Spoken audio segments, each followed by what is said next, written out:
Magandang gabi po sa inyong lahat. Today, magaluto po tayo ng talong. Ang recipe po natin sa talong ay crispy eggplant fries. Ang talong ay kalimitang hindi kinakain ng mga bata ngayon.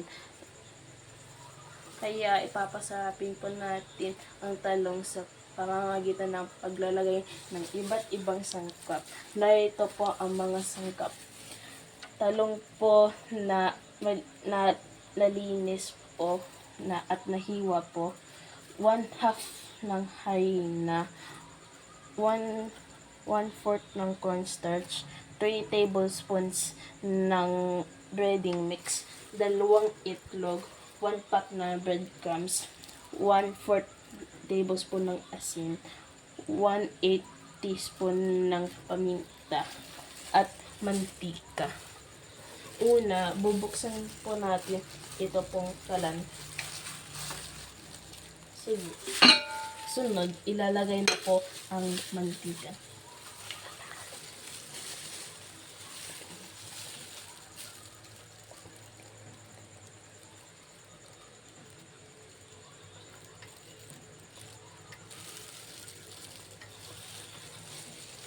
Initin po natin ang mantika habang hinahalo po natin ang mga dry ingredients.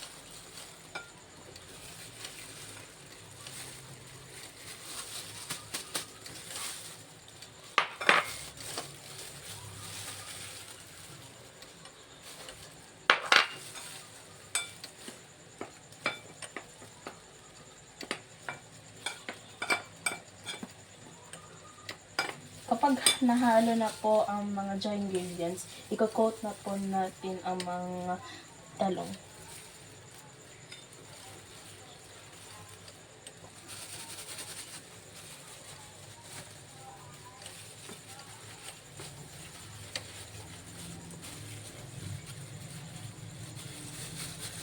Sunod ay ilalagay na po natin ang asin at paminta sa itlog at batiin.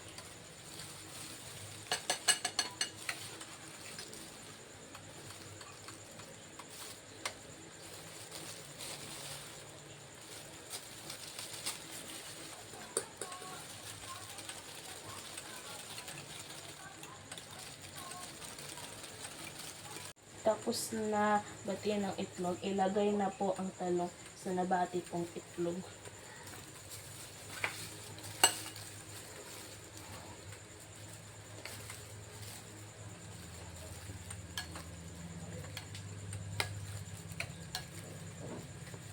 Pagkatapos po i-coat yung talong, ay i-coat na ulit po sa mga breadcrumbs.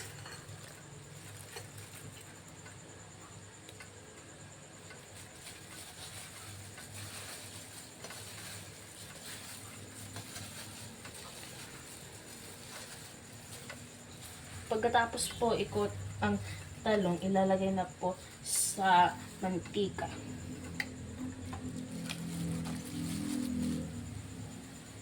Gawin na po itong proseso ng ulit.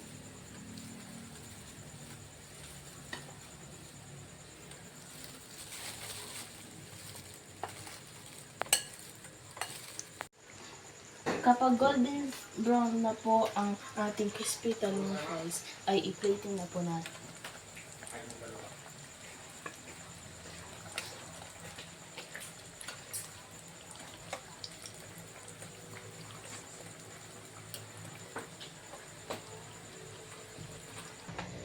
I-mix po natin ang sauce.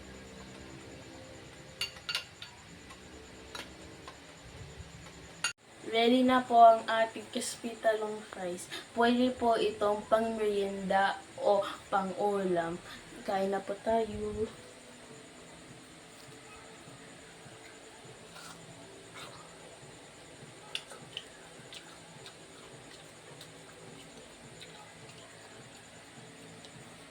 Yani, sana po nagustuhan po ninyo ang aking cooking video at paalam po.